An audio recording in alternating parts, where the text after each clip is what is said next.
Hello, sir. Warm greetings to you.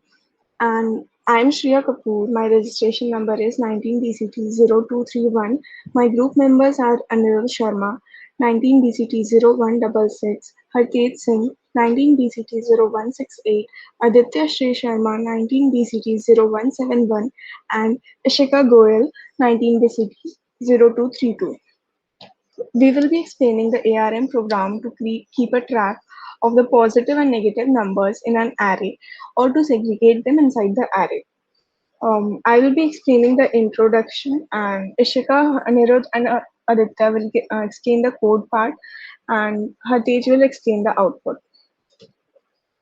The first step after opening the Keel IDE is creating a new project.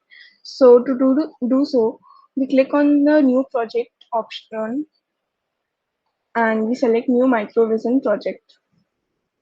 A create new window pops up where we type the project name and the location for it. Here the project name is DS6 and now we click on save. The select device for target window pops up. Here we select legacy device database, no RTE, and um, the extended list of device families will be added in the left pane of pop-up box. Here we select NXP LPC 2148.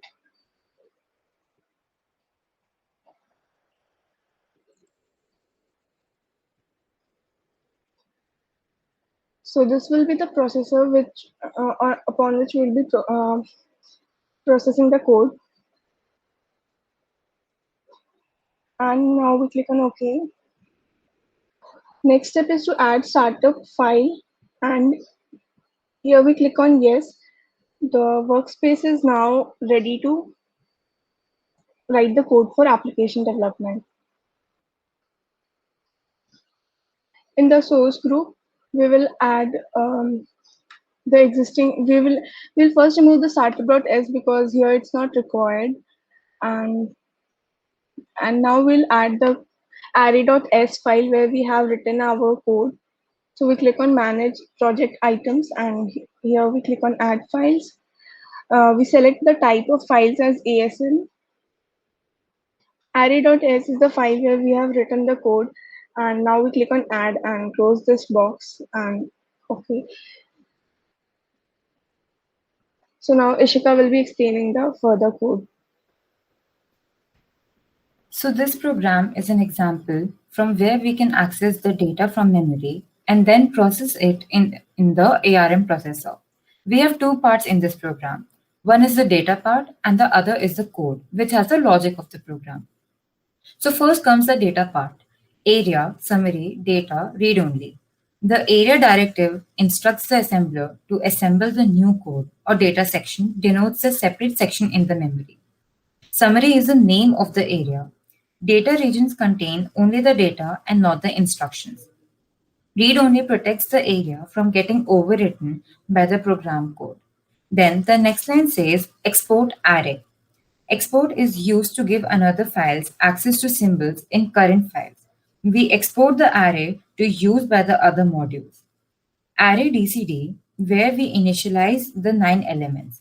Here we are using the 9 array elements in the memory, which are initialized in the base address location of the array. In ARM processor, the DCD directive defines the constant data, and the data here is 32 bits, some of which are positive and the others are negative. NDCD 2147-83648. Here we are defining a 32-bit constant value, which we will be using to perform the AND operation. By this, we'll classify each number as positive or negative based on their MSB. And from here, data section ends. Now coming to the remaining part of the code, we have area reset, code read only. In this line, we define area, which is named reset. Code represents that this segment of the program will contain code only, and read only represents that we are preventing any other corrupted programs to be written into it and be read only. Entry represents the entry into the program. Export underscore main is linking underscore main to the code. Underscore main initiates the start of main. LDR loads the array n into register R5. LDR R1, is equal to array loads the register array into R1, loads the array into R1, and move R2, hashtag 0x09 moves the value 09 into register R2. Now coming to the repeat section, the content of R5 is loaded into R0 and the content of R1 is loaded into R4. AND operation is performed between R0 and R4 and the result is stored in R0. Increment the value of R1 by 4 to point to the next element in the array. We'll compare the result of AND operation stored in R0 with 0. If the flag value is set, then it is negative and the content of R6 is added with the immediate value 1. If the flag value is not set, then it is positive and the content of R3 register is added with the immediate value 1. Subtract the count value by 1 and store the result in R2 register. The above procedure is repeated till the count value becomes 0 and then the process ends. Okay, so now coming to the output part of the program. First, we translate our program. As it shows 0 error, we'll click on rebuild because I've already built the program once. As our program gives 0 errors, we can proceed to the debug session. Here in the debug session, this upper window is the disassembly window, and on the left, this window is the registers window. The first instruction is getting the base address of the constant value, that is, the AND operation value is received in the R5 register. To proceed forward with just one iteration of the program, we click on this symbol. So, as said, R5 receives a value of 5c, which points to the immediate value of n, which is 2147483648. Next, we load the base address of the array element in R1. So proceeding with the iteration, we see that R1 gets a value of 38. This value is a pointer to the first array element, this element. Now, proceeding with the iteration, we see that R2 gets a value of 9. 9 is basically representing the number of array elements. We have 9 array elements. The positive count, or the number of positive numbers in our array, will be maintained in the R6 register, and the negative elements count will be stored in the R3 register. So now, proceeding with the iteration, we see that the value of constant is loaded to R0 register. R0 now has 8 followed by zeros. This value performs AND operation with every element of the array. R0 has first 31 bits as 0 and 1 as the 32nd bit when converted to binary. Now, proceeding with the iteration, we see R4 gets the value of the first element of the array, this value. Now, in this CPSR section, we see Z. CPSR stands for current program status registers. In this, zero flag register is indicated by Z. Zero flag register is set to 1 if the result of compare instruction, which is this instruction, is 0. If this instruction passes any other result, Z is set to 1. So now, proceeding with our iteration, we see that R0 has become 0 and it is being in the next iteration it will be compared to a value of 0, 0.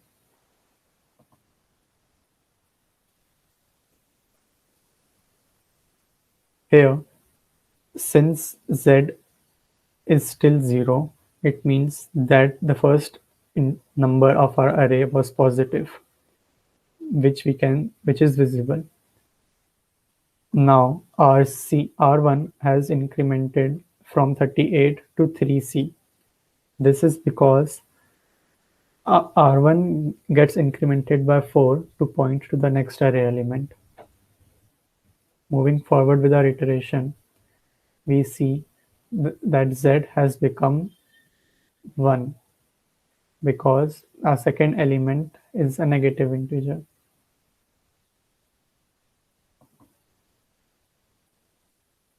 So R3 has become 1. Moving forward with the iterations, we see that R2's value is decremented because it points to the number of elements in the array which are left to be compared. So one element which was executed to be negative is stored in R3. Moving forward with the iterations, we see that the next values get updated in the register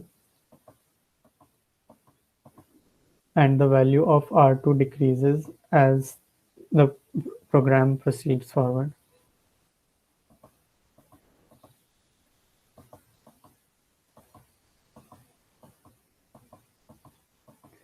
The values of R3 and R6 gets updated as and when a negative or a positive integer is found, respectively.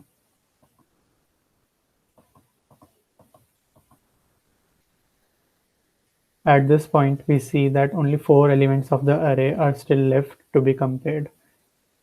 And R1 which is having a value of 4C, is pointing to the element which is represented by 4C.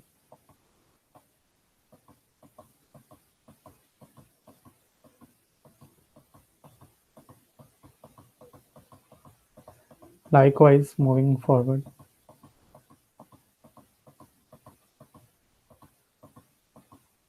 At this point, we see that there are no elements left in the array to be compared because the value of R2 has reached 0.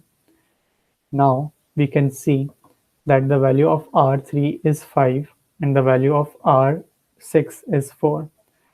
And seeing from our array, we see 1, 2, 3, 4, and 5. 5 numbers are negative as represented by R3, and 4 numbers are positive as represented by R6.